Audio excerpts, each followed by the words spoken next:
Audio de mercados de Andbank de jueves 23 de marzo de 2023. Mi nombre es Alex Fuste. Muchos de ustedes me han preguntado sobre nuestras posibilidades reales de evitar una corrida bancaria y un escenario desfavorable para los mercados financieros en 2023. Para hacer esa valoración necesitaba escuchar qué decía la FED sobre la situación real de la banca, cómo percibía la FED la situación real de la banca, dado que los inputs que me llegan sobre la banca no son muy halagüeños. Sé que el ratio de capitalización de la banca norteamericana y europea, medido por ese famoso CET1, el Common Equity Tier 1, es del 13-14%. Si consideramos las pérdidas no contabilizadas de activos HTC, esos activos mantenidos a vencimiento y sin hacer mark to market, resulta que el ratio de capitalización se desploma desde el 13% al, quién sabe, 7, 6, 5%. Y eso significa que hacer un mark to market supondría un gravísimo problema en ratios de capitalización. Creo que lo bueno es que nadie les va a obligar a hacer ese mark to market. Por tanto, las pérdidas no afloran. Pero queda meridianamente claro que el balance bancario no puede trabajar. No puede impulsar ningún ciclo de crédito ni de actividad. Entonces, a partir de aquí, y con estos inputs, necesitaba escuchar a la FED. Y la FED habló. Y a través de sus decisiones y sus mensajes, pues me transmitió a mí pues una valoración que la FED hace sobre la situación de la banca. Por un lado, la FED decidió mantener el rumbo de las subidas de tipos de interés con menos intensidad, 25 puntos básicos, subió al 5%, pero sigue vendiendo activos, sigue retirando liquidez. Esto me dice que a día de hoy la FED no está muy preocupada por la situación bancaria y una posible corrida bancaria.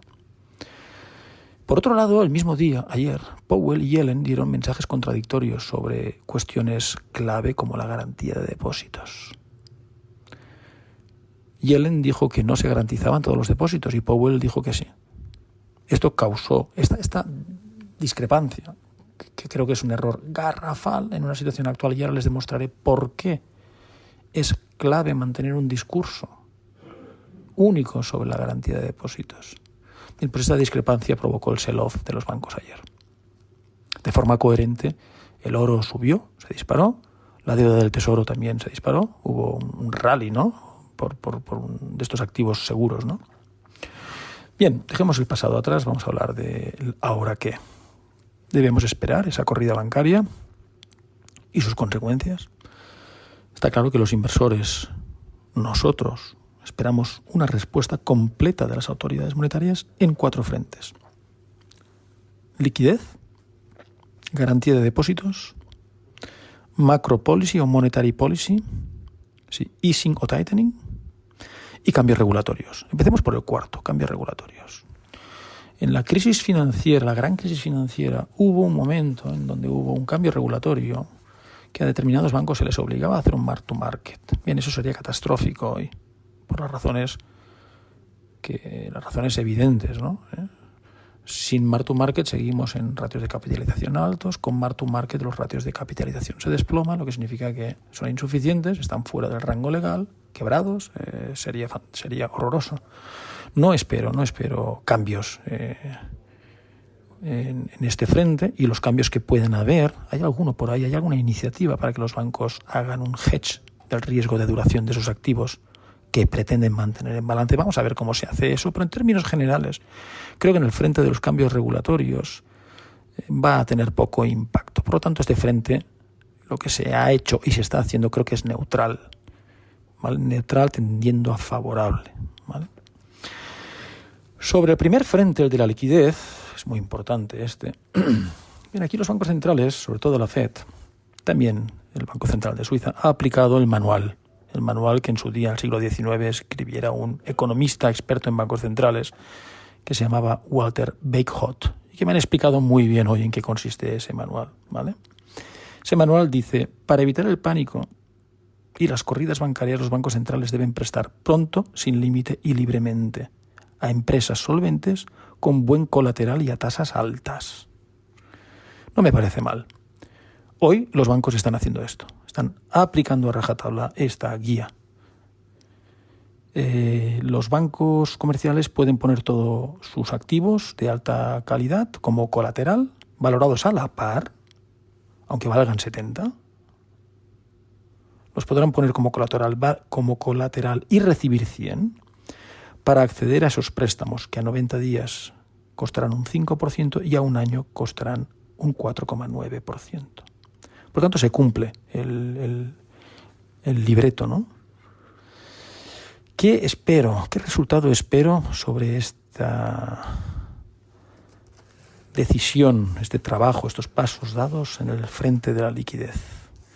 Bueno, en primer lugar, espero dos impactos. Por un lado, permitirán a los bancos hacer frente a las retiradas de depósitos sin tener que vender o mal vender activos en mercados.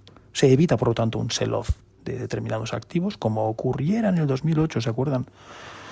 Los bancos se peleaban, los bancos reunían a los jefes de departamento, brokers, traders, y les daban bonus de millones de euros si lograban vender en paquetes todos sus activos, titulizaciones, MBS, ABS, ¿no? Bien, hoy lo que se intenta es evitar eso, ¿no? Poner ventas masivas y hacer caer mercados importantes, ¿no? O activos de mercados importantes. Ese será el primer efecto, se evita un sell-off de activos.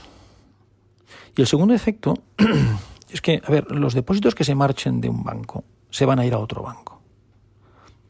Por lo tanto, seguirán en el sistema.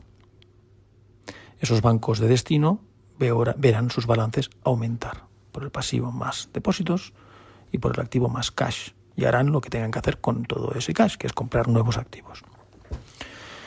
En cambio, los bancos de donde salen los depósitos, por un lado, se les cae el pasivo, salen los depósitos, pero reciben nuevos pasivos en formas de créditos del Term Bank Funding Facility, y cosas o agencias como esta, ¿no? Con lo que su pasivo se mantiene. Por lo tanto, lo que tenemos es un aumento de la liquidez agregada. No me extrañaría que fruto de este aumento de liquidez agregada la inflación permaneciera alta, el oro siguiera subiendo, las criptomonedas también siguieran subiendo y la gran duda es sobre los activos de riesgo. Esto tendrá que ver con que si los pasos dados en los 4 frentes serán suficientes o no. Y ahora voy a intentar responder a esa pregunta. Con este paso dado en liquidez, permitir préstamos pronto, sin límite y libremente, contra buenos colaterales y a tasas altas, ¿será suficiente para eliminar el riesgo de corrida bancaria? Pues mire, me gustaría decir que sí, pero no estoy en condiciones de decir que completamente se elimina ese riesgo. ¿Por qué? Porque muchos de los activos bancarios en manos de bancos regionales no son elegibles como colaterales. Para esos bancos que tienen muchos activos no elegibles como colaterales, el acceso a la liquidez no será completo. Significa que algunos no podrán dar cobertura a la salida de depósitos, y lo que significa que veremos más Silicon Valleys o más Signature Banks o First Republic Banks, etcétera, etcétera. Entonces, ¿qué? Pues por eso es tan importante la garantía federal de depósitos, para que esos depósitos no salgan de los bancos, porque de una forma explícita el gobierno ha dicho, usted no se vaya, que está garantizado todos sus depósitos. Es decir, garantizar explícitamente todos los depósitos sería cortar la corrida bancaria desde sus piernas, porque con los pasos dados en liquidez no es suficiente por el problema de que no todos los activos son elegibles como colaterales. En este sentido, ya paso al segundo frente, los pasos dados en la cuestión de la garantía de depósitos son contradictorios. Ayer Powell dijo, todos los depósitos bancarios deben considerarse seguros, dando a entender que sí, están todos cubiertos. Pero Yellen le contradijo diciendo no hay ningún plan para extender una garantía general por encima del límite garantizado actual de los $250.000. Es decir, los que están por encima de 250.000 no quedan recogidos en esa garantía general. Entonces, ¿en qué quedamos? La contradicción es un error de las autoridades. ¿Por qué? Porque hoy nos preguntamos todos si realmente los depósitos están respaldados por el gobierno o no. Uno dice sí, otra dice no. En positivo, voy a permitir la licencia de decirles que creo que la respuesta a la pregunta sobre si están realmente respaldados todos los depósitos, creo que la respuesta es afirmativa, sí lo están. Lo que pasa es que el respaldo es implícito, pero no explícito. Me explicaba muy bien cómo el FDIC, que es el Federal Deposit Insurance Corp, no puede explícitamente decir que respalda todos los depósitos sin una ley o un act del Congreso. Pero el New Deal Agency sí tiene la autoridad de respaldar depósitos, todos los depósitos de un banco, pero tiene que ir caso a caso, banco a banco, y determinando si ese banco supone un riesgo sistémico. En caso de que sí lo sea, los garantizará. En caso de que no lo sea, no puede garantizarlos. Y es aquí donde la señora Yellen interviene y aclara todas nuestras dudas, al decir que cualquier banco puede representar hoy un riesgo sistémico. Por eso el New Deal Agency materializó su autoridad. Se le permitió garantizar todos los depósitos de de Silicon Valley Bank, Signature Bank. Por lo tanto, estamos en una situación en donde sí hay un respaldo implícito a todos los depósitos del país, pero no explícito. La pregunta del $1.000.000 es, ¿con el respaldo implícito será suficiente? Yo creo que a veces no basta para evitar la corrida bancaria. Lo que significa que la corrida todavía sigue siendo posible porque no se ha dado ese paso definitivo en el frente de la garantía de depósitos, y es de explicitar el apoyo, ¿vale? La buena noticia es que creo que en términos de facto sí es así, aunque no se explicite. Y me queda el último frente, el frente de la materia de la política monetaria, ¿no? Vamos a continuar viendo un tightening, un endurecimiento, o vamos a ver finalmente un easing. Esto es sumamente importante, sumamente importante. Miren, la Fed ahora dice, puede que subamos más los tipos. Antes decía, y va a subir más los tipos.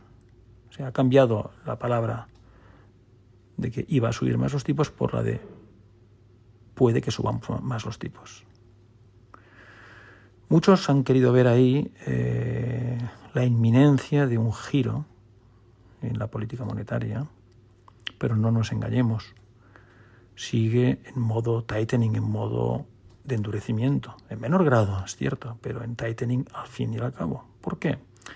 Porque yo creo que al decir, oye, podemos subir más los tipos de interés, significa que está lejos de señalar una pausa todavía y está mucho más lejos de señalar una relajación, es decir, un cambio de tendencia, el famoso turning point.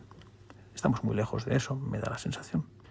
Significa que los intereses del mercado monetario siguen subiendo y, por lo tanto, presionando a los bancos para subir los tipos de interés de sus depósitos y de sus pasivos. ¿Para qué? Para competir con los vehículos de mercado monetario.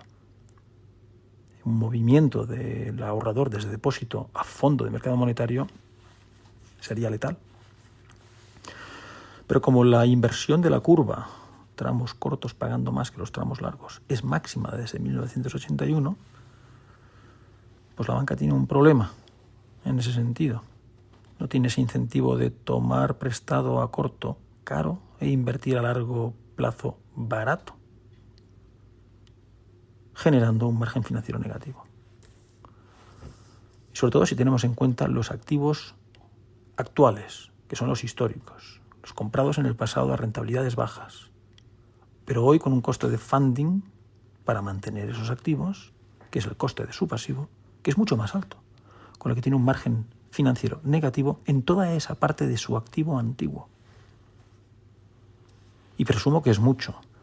Yo lo que creo es que los bancos norteamericanos tienen el 70% de sus activos, 60-70% de sus activos, de su balance, en préstamos y activos de tipos de interés variable. Eso trabaja mientras no hayan defaults y non-performing loans.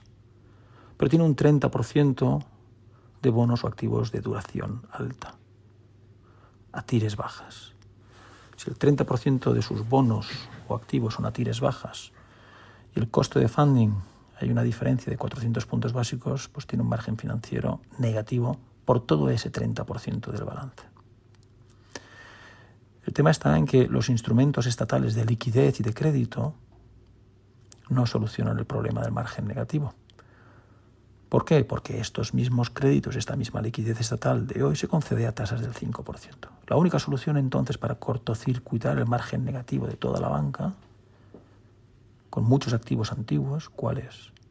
Que la Fed baje tipos, que abarate los pasivos y que las condiciones financieras del mercado se relajen. Pero esto hoy no está ocurriendo. Las condiciones financieras continúan en su peor momento, con los pasivos muy caros. No solo de las empresas, de la banca también. ¿Por qué? Por la cuestión de la inversión de la curva, ¿no? Que es causante de muchos de estos dolores, ¿no? Hace que se deteriore la relación entre el coste del capital y el retorno del capital, que se mantiene estable, pero el coste del capital sube. Eso es porque, como he comentado antes, ¿no? La curva invertida alienta al ahorrador inversor a aparcar su capital en instrumentos de mercado monetario seguro y a corto, en vez de colocar su dinero en inversión a largo plazo a una empresa, que es exactamente lo que el empresario necesita. Al no ocurrir, automáticamente sube el coste de capital del mundo empresarial y de la banca también, mientras que su ROIC, o retorno del capital, permanece estable. Cuando uno sube y el otro permanece estable, se deteriora la relación, agudizando la situación de condición financiera negativa. Y así pues no se puede hacer una relajación del coste de funding. Por lo tanto, ese margen financiero negativo continuará hasta que algo cambie. Y eso es lo que hoy no veo. Ni veo a la Fed pausando su quantitative tightening, ni veo a la Fed bajando tipos de interés, ni veo a la Fed pasando a vender, a dejar de vender sus activos, reducir su balance, lo que significa que seguirá retirando la liquidez. Y ausentes estos movimientos, pues la oferta monetaria se contraerá más y llevándonos a una inevitable solución final. Resumen. Sobre las 4 áreas, los 4 frentes que necesitamos que las autoridades trabajen, tenemos, por el lado de la liquidez, sí se han hecho cosas, pero no es suficiente porque no todo es elegible. Por lo tanto, no es una solución definitiva. Sobre la regulación bancaria, poco cambio ahí. Sobre la garantía de depósitos, sí, pero no una respuesta explícita, no un respaldo explícito, solo implícito. Puede que no sea suficiente. Y sobre el policy easing, manos atadas de los bancos centrales, seguirán condiciones financieras en negativo y el margen financiero de toda la banca seguirá en negativo. Por lo tanto, la inevitable solución final pasa por una secuencia de escenarios. Nos dirigimos en primer lugar a un escenario que yo denomino el escenario 1, que combina recesión con inflación todavía alta. No sé cuánto tiempo puede durar, pero en ese escenario solo funcionan los activos líquidos, la liquidez segura, monedas seguras. Tradicionalmente son el dólar, franco suizo y yen. Eliminaría el franco suizo de la ecuación por razones obvias. Me quedaría con el dólar y con el yen en ese escenario. Y metales preciosos, que pueden ir desde el oro, la plata, el paladio, el platino. Transcurrido el tiempo, pasaríamos desde ese primer escenario de recesión con inflación a un segundo escenario de recesión con deflación. Ahí habría que estar ya cargados de deuda a largo plazo, de gobiernos, no de crédito. Todavía la componente recesiva no hace que sea un momento atractivo para el crédito. De la misma forma que en el primer caso no sé cuánto tiempo puede durar este segundo escenario. Lo que sí sé es que de ese segundo escenario, recesión con deflación, pasaríamos a un tercer escenario, que sería de crecimiento con deflación. Y ahí sí, empieza a ser ya un muy buen escenario para los mercados financieros. Ahí hay que estar ya cargados de growth, equity muy elástico a la bajada de precios, porque estaríamos en deflación. Moda, autos, ocio, hoteles, aviones. Habría que comprar también todo aquello que causa la deflación: robótica, tecnología médica, logística, químicas. Habría que comprar también, o estar cargados, si se puede, antes de entrar en ese escenario. Habría que estar cargado de países, índices de países monetizadores de volumen, no de precio, sino de volumen: India, Vietnam, Taiwán, con un sesgo mercantilista, a ser posible. Y seguir con la duración de los bonos que compramos en el escenario 2. Pero en el escenario 2 era duración solo de govies, pero aquí ya podríamos pasar de bonos con duración de govies a bonos con duración de crédito. ¿Vale? Esto es todo por mi parte. Muchas gracias. Espero haber podido responder algunas preguntas y hasta la próxima.